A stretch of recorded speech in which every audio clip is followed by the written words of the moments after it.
Saya kemarin kebetulan terpilihnya itu pada saat selesai kongres. Apalagi kongres pada saat itu diselenggarakan di Sulawesi Tenggara dan senior-senior banyak yang main di situ. Nah, politik kongres belum selesai. Waktu itu saya sudah terpilih menjadi ketua cabang dan kemudian diperhadapkan lagi dengan politik konkorcap. Malam itu di tengah gejolak kita sampai diculik juga, tapi saya kabur.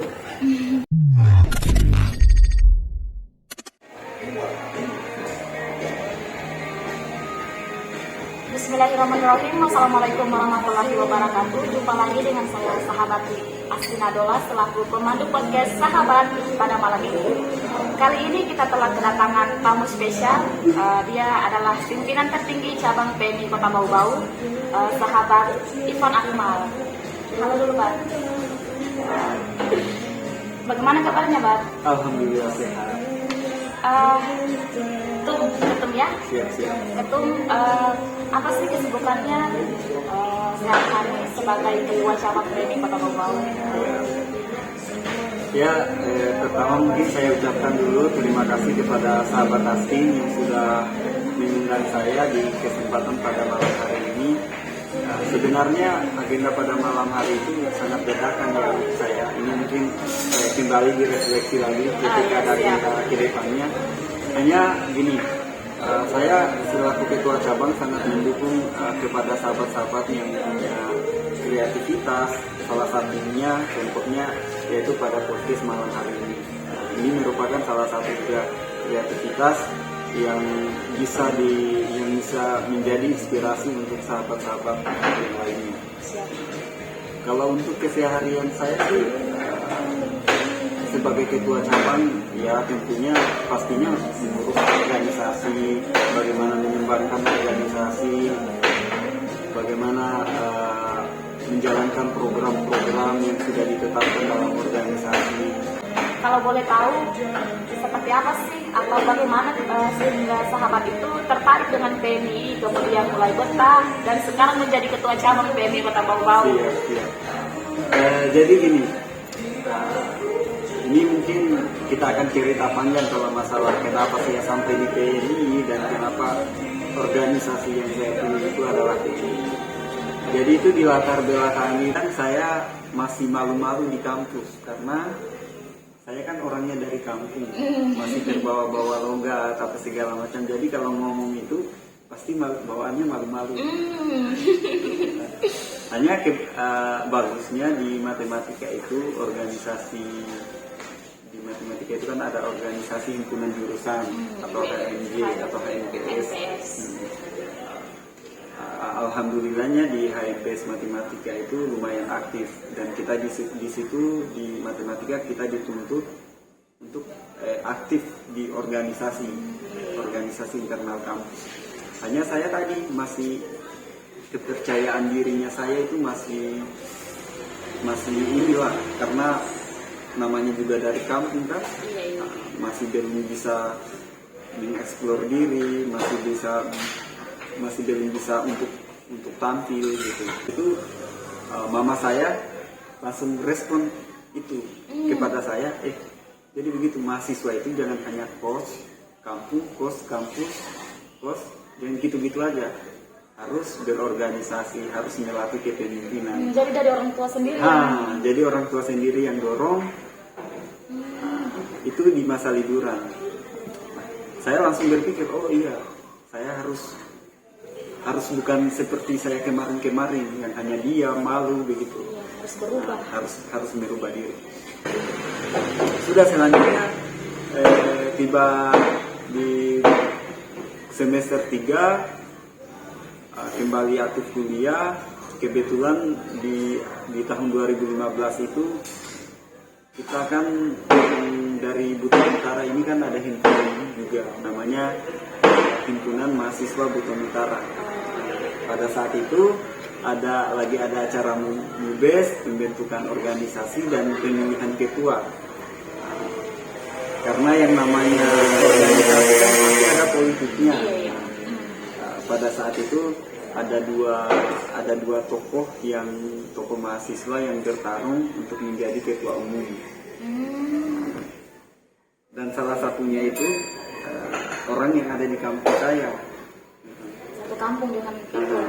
Dan pada proses pemilihan itu peluang kalahnya kita itu besar. Jadi teman-teman ini mau kacaukan ini atau mau chaos ini kegiatan. Pada saat mau chaos, pada saat perencanaan, saya malah disuruh pegang helm. Kamu yang pegang helm, nanti kita sebentar yang baku pukul. Gitu. Saya langsung ikutnya gini. Saya ini mahasiswa. Saya ini mahasiswa dan saya sama-sama saja dengar karena dalam posisi ini saya ngomong di teman-teman juga tidak, sampai hal-hal yang seperti ini mau chaos juga tidak. Lalu apa artinya begitu saya?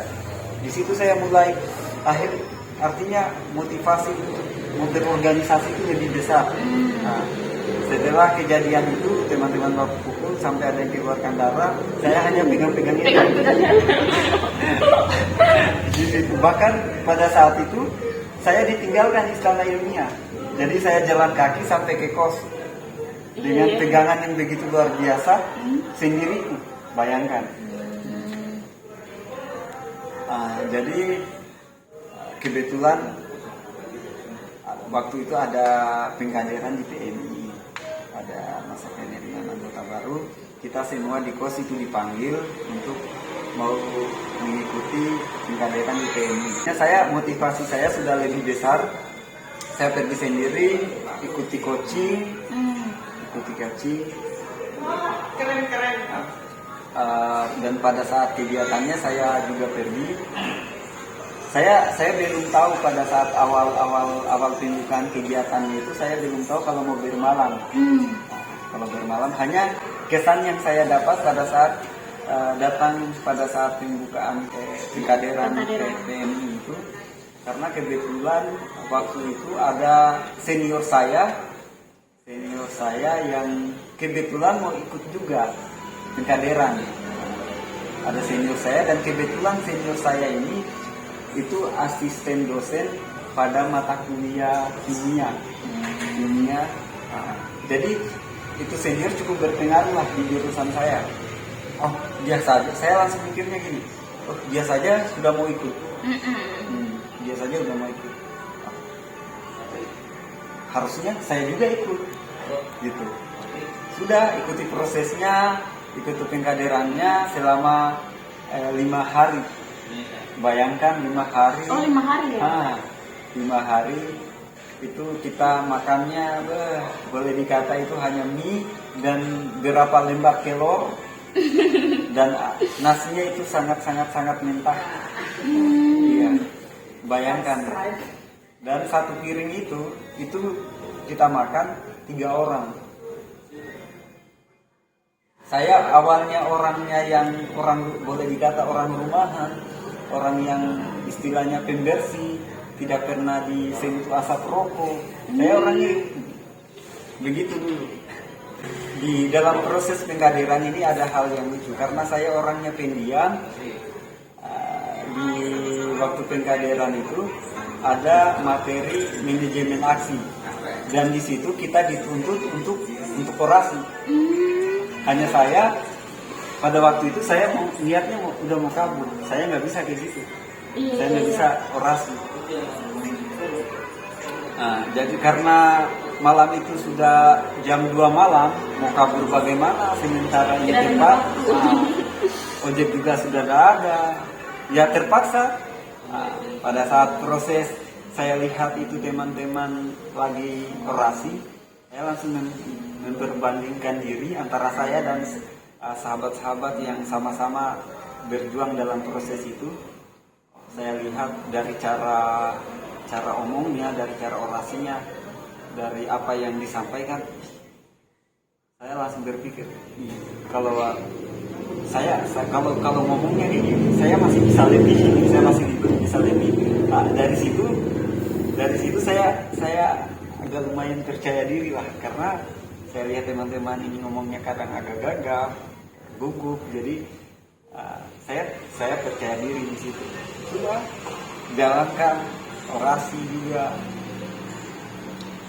pada waktu itu. Dan pas selesai itu kegiatan, memang kepercayaan dirinya kita, mentalnya kita itu betul-betul ditempa pada saat pengkaderan itu. Bahkan saya selesai pengkaderan itu di kampus pun itu sudah nggak diam-diam lagi, sudah lebih aktif di dalam diskusi itu, kita selalu berpartisipasi begitu. Jadi saya sampai hari ini itu sudah sekitaran 6 tahunan lah saya di PMI. Di PMI saya prosesnya ini sudah 6 tahun. Otomatis itu bukan waktu yang sangat singkat. Itu waktu yang sangat lama dan prosesnya juga sangat luar biasa, sampai-sampai banyak hal-hal yang kita harus korbankan. Misalnya kemarin saya seharusnya kuliahnya 4 tahun itu menjadi 5 tahun, yang seharusnya sekarang saya harusnya kerja, sekarang saya fokus dulu di PMI gitu. Jadi gini, satu hal yang saya belajar dalam proses PMI, bahwa kita di PMI itu bukan hanya bukan hanya mencari jejaring, bukan hanya melatih skill, bukan hanya mau belajar tentang keislaman, tentang keindonesiaan. Namun di PMI itu juga kita diajarkan untuk bagaimana beramal. Saya selalu spirit di setiap proses di PMI itu saya menganggapnya amal. Jadi walaupun dalam keadaan dan kondisi apapun itu saya menganggapnya itu amal. Karena kenapa? Karena belum tentu orang-orang di luar sana punya kesempatan seperti saya atau sahabat-sahabat untuk beramal kepada orang lain. Itu belum tentu punya kesempatan yang sama. Dan saya kira ini kesempatan yang harusnya tidak disia-siakan. Saya bahkan pernah menjadikan kos-kosanku itu sebagai sekretariat sampai waktu itu laptop saya hilang, uang saya hilang, tidak tahu kemana. Banyak yang bagaimana kita membiayai sekretariat, bagaimana kita memenuhi segala kebutuhan sekretariat, karena waktu itu sudah akan menjelang proses RTK, karena saya dianggap sangat berpengaruh, dan ketika saya ini orang ini lawan, ketika dia calon berbahaya. Nah, jadi dulu teman-teman menyusun strategi untuk bagaimana eksisnya saya itu di komisariat itu lebih menurun lagi, dikasih turun. Ya, namanya juga di dalam organisasi kan banyak kepentingan, ada unsur politik. Sampai pada waktu itu saya dalam kondisi tidak punya apa-apa, sahabat-sahabat punya pergerakan untuk pindah sekretariat. Sudah ketika sahabat-sahabat membahas tentang itu, ya mau apa boleh dibuat, ya sudah, silahkan, kalau itu memang yang terbaik silahkan. Walaupun saya ini dalam kondisi yang sangat-sangat melarat, hanya saya percayanya gini, barang siapa yang bekerja untuk umat, bagaimana ya beramal untuk umat, itu pasti jalannya akan ada saja. Nah, alhamdulillah senior ada yang panggil kerjakan ini, ya bisa memenuhi kebutuhan sehari-hari lah. Pada waktu itu juga menjadi ternyata walaupun kita dikasih cobaan sebesar apapun, tetap Tuhan itu tidak buta lah, selalu diberikan petunjuk, rezeki itu selalu diberikan. Dan saya juga pernah punya kisah ini, itu yang paling menarik juga di dalam proses saya di PMI.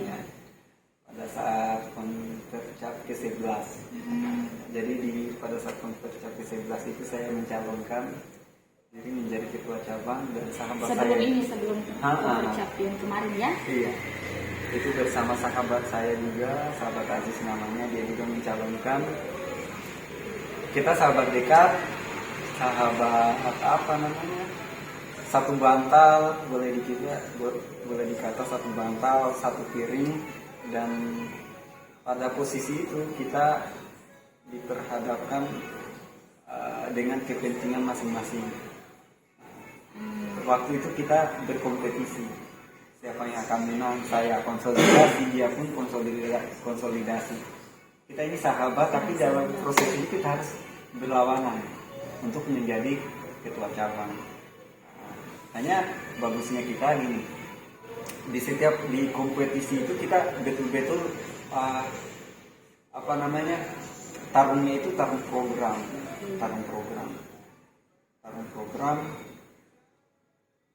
Saya konsolidasi di komisariat, beliau juga konsolidasi di senior.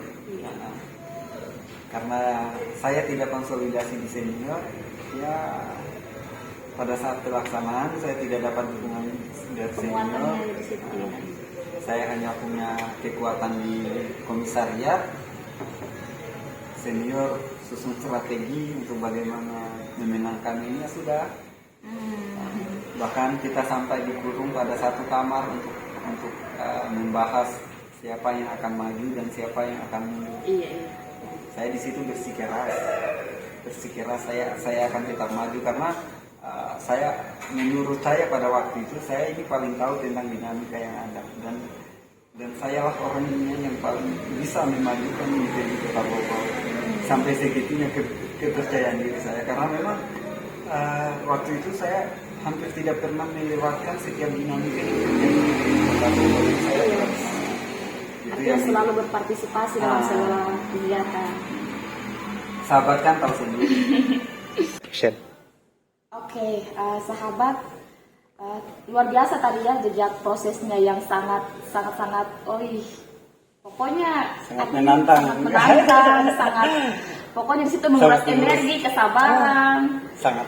Artinya kita dalam berorganisasi ini harus ikhlas, apapun yang terjadi itu kita serahkan saja sama Tuhan. Kemudian Tum, selama beberapa bulan setelah terpilih ini, apa yang menjadi kendala ketua dalam menjalankan organisasi ini? Iya, jadi gini, mungkin saya kemarin kebetulan terpilihnya itu pada saat selesai kongres. Jadi secara otomatis dinamika politik kongres pada waktu itu suasananya itu masih sangat terasa lah, apalagi kongres pada saat itu diselenggarakan di Sulawesi Tenggara dan senior banyak yang main di situ. Jadi pada saat mau konvercap itu sebenarnya ketum belum merestui adalah ketum cabang belum mengamini kegiatan kongres kegiatan konvercap tersebut. Hanya saya dan sahabat-sahabat pengurus lain itu sudah bersepakat untuk segera dilakukan. Jadi pas terpilih menjadi ketua cabang beberapa hari itu saya diperhadapkan dengan momen konferensi koordinator cabang atau konkorcap yang diadakan oleh PKC di Kolaka. Karena seperti tadi, karena politik kongres belum selesai, waktu itu saya sudah terpilih menjadi ketua cabang dan kemudian diperhadapkan lagi dengan politik konkorcap. Jadi di situ kan pasti ada senior lagi senior lagi yang beda pilihan lah ya, barang-barang begitu kan biasalah dalam organisasi. Hanya itu menjadi tantangan awal kemarin saya bagaimana menentukan pilihan saya ke senior ini atau ke senior A atau ke senior B. Hanya gini, saya menganggap gini, saya ini PMI, saya ini ketua PMI dan saya pemimpin PMI Kota Bau-Bau. bagaimanapun kondisinya, saya waktu itu harus berusaha. Keputusan yang lahir daripada saya itu pure memang itu keinginan dari saya, dan sesuai dengan dengan hasil olahan berpikir saya lah. Malam itu di tengah gejolak kita sampai diculik juga, tapi saya kabur karena saya malam itu maunya sendiri dulu karena saya ingin memutuskan itu betul-betul lahir dari saya. Sudah intervensi luar ya. Jadi malam itu juga saya putuskan, dan saya sudah menerima segala konsekuensi yang akan saya hadapi selanjutnya.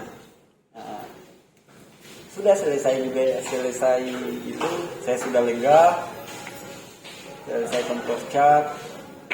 Saya juga kemarin diperhadapkan rekomendasi ketua Kopri. Di situ juga ada pro dan kontra, senior lagi beda pilihan, ya begitu lagi.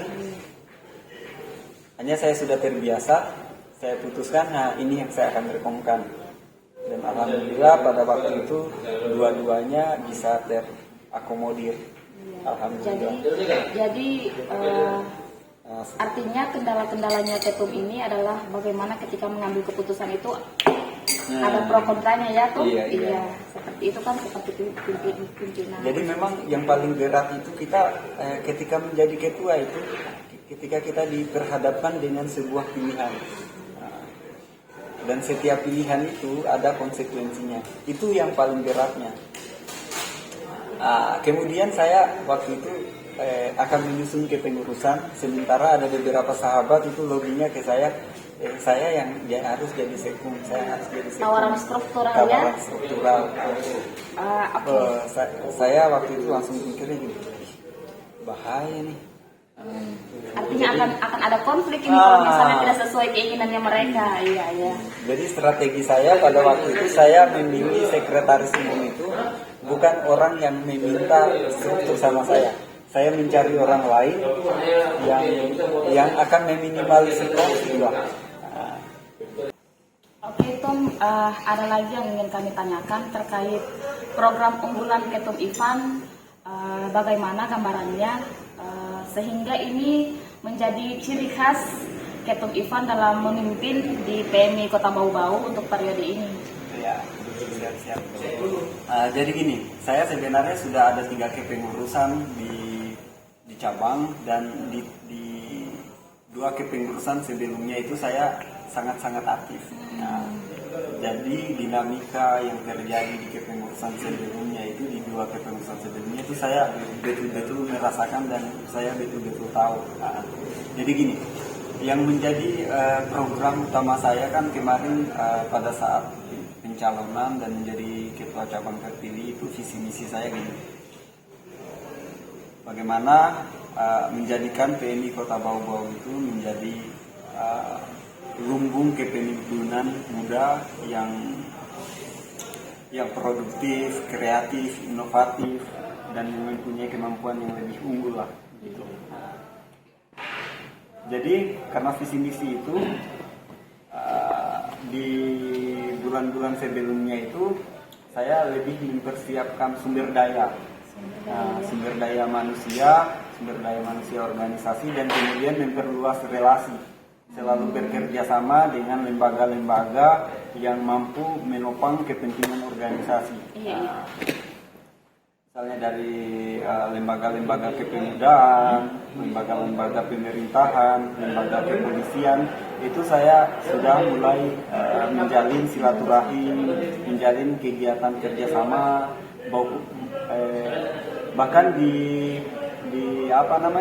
akidah yang berbeda dari kita pun saya sudah melakukan komunikasi yang nantinya mungkin akan bisa menopang setiap program yang kita akan jalankan. Untuk di bulan-bulan ini kita lebih fokus ke pengrekrutan dan perluasan PMI yang kemarin-kemarin itu kampus-kampus, ada beberapa kampus itu belum ada PMI-nya. Sekarang kita sudah konsolidasikan dan beberapa minggu ke depan itu sudah akan melaksanakan pengrekrutan itu di kampus Pelita Nusantara dan kampus yang ada di Buton Tengah. Itu kemarin juga kita sudah konsolidasikan silaturahim ke senior-senior, dan nanti di bulan-bulan ke depannya, mungkin di awal bulan 2022 itu kita sudah lebih ke wilayah karya. Jadi isu yang kita akan coba gaungkan itu sudah ke kader-kader itu, kita sudah lebih ke wilayah karya dan wilayah ekspansi, lebih ke lapangan lah. Kan yang namanya organisasi kan setiap programnya harus berjenjang dan terarah. Makanya saya itu lebih ke ini, ruang eksperimen dan bagaimana sahabat-sahabat itu bisa lebih banyak berkarya, karena klimaks daripada pengetahuan itu adalah karya, kata sekretaris umum saya. Iya, luar biasa, Tom. Oke, wah luar biasa ya Tom. Perbincangan kita ini sebenarnya saya ingin berbincang banyak lagi sama Ketum terkait PMI tentunya ya. Cuma kita dibatasi oleh waktu. Saya ingin minta close statementnya Ketum Ivan, apa saja tentang PMI. Gini, kita tidak akan ada apa-apanya ketika kita tidak berkarya. Dan dalam berkarya yang kita butuhkan adalah keikhlasan dan kesabaran. Dan kemudian di dalam berorganisasi kita harus banyak-banyak berkolaborasi, baik sama siapapun itu. Kita harus lebih terbuka kepada orang-orang lain untuk lebih menopang kemampuan kita atau ekspansi kita, lebih ke situ sih untuk closing statementnya. Intinya kita jangan terlalu kaku lah. Oke Tum, kita telah tiba di penghujung waktu. Terima kasih banyak telah hadir membersamai podcast Sahabat pada malam ini. Saya Astina Dola memohon maaf bila ada salah kata. Tangan terkepal dan maju ke muka. Zikir, fikir, dan amal soleh. Dengan zikir kita beretika, dengan fikir kita berdialektika, dengan amal soleh kita berdelma. Wallahu muwaffiq ila aqwamit thoriq. Wassalamualaikum warahmatullahi wabarakatuh.